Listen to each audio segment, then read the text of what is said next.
Olá, seja bem-vindo ao meu canal. Meu nome é Ângela Natel e vamos para a leitura da semana.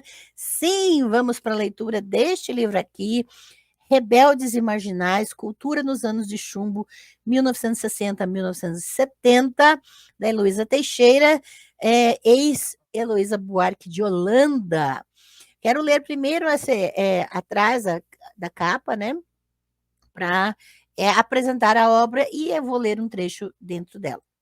Então, durante um longo período de sua vida, Heloísa Teixeira, ex-Buarque de Holanda, estudou obstinadamente a produção cultural brasileira sob a mão pesada da ditadura militar e da censura. Sobre esse tema, ela escreveu uma tese de doutorado, 4 livros e inúmeros artigos, examinando a cultura como resistência e afirmação da juventude rebelde da época. Agora, aos 84 anos, ela decide compartilhar fontes, reunir e reorganizar o material que produziu sobre essa época mágica, quando a cultura enfrentou estruturas, ditaduras e soube sonhar novos futuros. Esse livro, portanto, é um precioso apanhado de décadas de pesquisa apresentado a partir de um olhar atual sobre o que aconteceu naqueles anos 1960, 1970. Em uma série de QR Codes, a autora disponibiliza ainda documentos e entrevistas raras, algumas das quais fez pessoalmente com personagens-chave do período que mudou para sempre a cultura do país. Então, o livro, além de ter um apanhado de ampla pesquisa de décadas, ainda traz QR Codes que você pode acessar material cultural a que ela refere. E eu quero ler especificamente, esse livro é todo ilustrado, documentado, tá? E eu quero ler um trecho especificamente, uma questão de opinião. E aí começa já com uma foto de Zequete à esquerda, Nara Leão e João do Vale, na primeira montagem do espetáculo Opinião, Rio de Janeiro, 1964. Tá?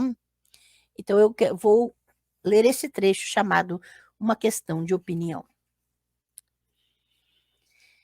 Em dezembro de 1964, estreava no teatro de um shopping center da rua Siqueira Campos, em Copacabana, no Rio de Janeiro, o musical Opinião.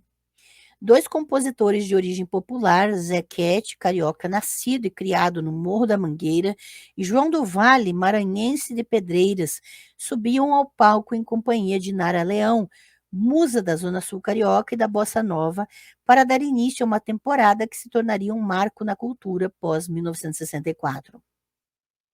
Era uma primeira resposta ao golpe, um teste, uma tentativa destemida de conferir o impacto gerado pelo golpe e os limites de expressão da cultura na nova conjuntura política. Os autores Oduvaldo Viana, Armando Costa e Paulo Pontes diziam no texto que apresenta a peça que a música popular é tanto mais expressiva quanto mais se tem uma opinião. Quando se alia ao povo na captação de novos sentimentos e valores necessários para a evolução social, quando mantém vivas as tradições da unidade e integração nacionais. Ainda com certo sabor de CPC, temos aqui alguns pontos-chave do raciocínio cultural engajado que dá o tom nesse momento. A ideia de que a arte é mais expressiva quando expõe uma opinião, ou seja, quanto mais se faça instrumento de divulgação de conteúdos políticos e sociais. Ter opinião se torna uma saída importante, ou melhor, uma das poucas possíveis para a ameaça de um recrudescimento da censura.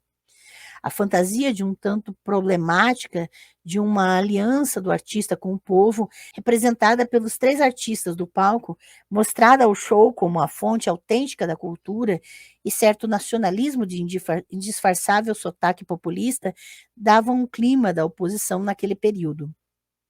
Opinião foi um sucesso, reunindo um público jovem que aumentava a cada apresentação. O musical interpretava com rara intuição e sensibilidade o sentimento de uma geração de intelectuais, artistas e estudantes daqueles dias em que a realidade do poder militar afigurava-se como um fantasma no imaginário de todos. Para controlá-la, surgia um novo imperativo: falar, cantar, manifestar-se e ter opinião forte e imutável, apesar dos pesares. Opinião que expressasse, diante do autoritarismo que ocupava o poder, a determinação à denúncia e ao enfrentamento. Mais que nunca, é preciso cantar, sugeria a voz de Nara Leão entoando a Marcha da Quarta-feira de Cinzas, investida de um universo de alusões à esperança e à resistência. Encenava-se um pouco da ilusão que restara do projeto político-cultural pré-1964 e que a realidade não parecia disposta a permitir: a aliança do povo com o intelectual, o sonho da revolução nacional e popular. O Opinião trazia uma importante novidade, diferentemente do teatro de agitação realizado pelo CPC na fase Goulart, que buscava o povo em portas de fábricas e favelas, nele fazia-se contato com os setores da classe média estudantil. A mobilização desse novo público, formado em sua maioria por estudantes intelectuais, revelava os limites da nova conjuntura e deixava entrever a formação de uma massa política que conheceria seu momento de força e radicalização nas passeatas de 1967 e 1968. Mudança de rota.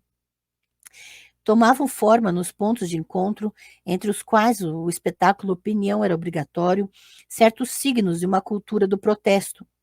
Nascia a concepção do novo revolucionário. Nara Leão, de musa da alienada bossa nova, passa a musa do protesto, de punhos cerrados, atraindo as atenções de estudantes, intelectuais e de jovens contestadores da esquerda. Uma, uma plateia cujo figurino definia o clima da época, o uniforme, a camisa de corte militar, as barbas a Fidel, a voga da cor caque. Em meio ao canto de Carcará, a voz de Nara denunciava: em 1950 havia 2 milhões de nordestinos vivendo fora de seus estados natais. 10% da população do Ceará, 13% do Piauí, mais de 15% da Bahia emigraram. E Ferreira Goulart, grave, declamava em off a mensagem do hino camponês Guantanameira. O lavrador, a reforma agrária, a favela, os ventos da Revolução Cubana e a ideia da Revolução no Brasil alimentavam a comunhão entre cantores e espectadores. O tom exortativo e mobilizador que envolvia a todos parecia promover antes a resposta emocionada e esperançosa do que a reflexão e o distanciamento crítico. Uma limitação, não há dúvida, mas que viria a se revelar, por outro lado, extremamente eficaz como tática de aglutinação e mesmo de conformação da linguagem política que passaria a ser desenvolvida naquela segunda metade da década. Com a perspectiva de hoje, posso dizer que Opinião não era apenas um espetáculo teatral, era um encontro de desejos, uma mobilização rara naqueles primeiros dias do golpe, um ritual coletivo repetido inúmeras vezes ao longo do ano que ficou em cartaz. Era como se naquele espaço ainda pudesse ser encontrado um sinal potente da resistência e da cumplicidade entre pares que iria marcar o período entre golpes. Hoje é impossível pensar aquele momento sem recorrer ao ensaio definitivo de Robert Schwartz em O Pai de Família e Outros Estudos, de 1975. Presentes não apenas numa opinião, a denúncia e a busca da mobilização do público marcavam de modo geral a disposição do ambiente cultural. Ainda nas artes cênicas, a peça Liberdade, Liberdade, de 1965, realizada pelo Grupo Opinião no Teatro de Arena, em São Paulo, reunindo uma antologia de textos no pensamento político liberal do Ocidente, mas compreendido naquela hora como um gesto radical de protesto, reafirmava com grande sucesso de bilheteria o prestígio da voz engajada. No cinema, o filme A Opinião Pública, 1967, de Arnaldo Jabor, ia às ruas, numa forma que fazia lembrar o cinema verdade, para dar palavra à opinião do povo. Nas artes plásticas, em exposições como Opinião 65, Opinião 66 e a Mostra da Galeria G4, em 1966, podia-se também notar a tendência a uma postura provocativa em relação ao público. O desejo de manifestar, a procura de espaços, a aglutinação, a mobilização, traços que distinguem o prestígio momentaneamente tático do gênero público na produção cultural que reúne plateia e que permite deflagrar a expressão coletiva. Mas, se podemos dizer que o empenho pela mobilização é nesse momento o traço distintivo da produção cultural, isso não significa postular sua uniformidade. De maneiras diferentes, envolvendo projetos diversos, imersa num clima de crescente debate, a cultura trabalhava a sensibilização política de seus novos consumidores.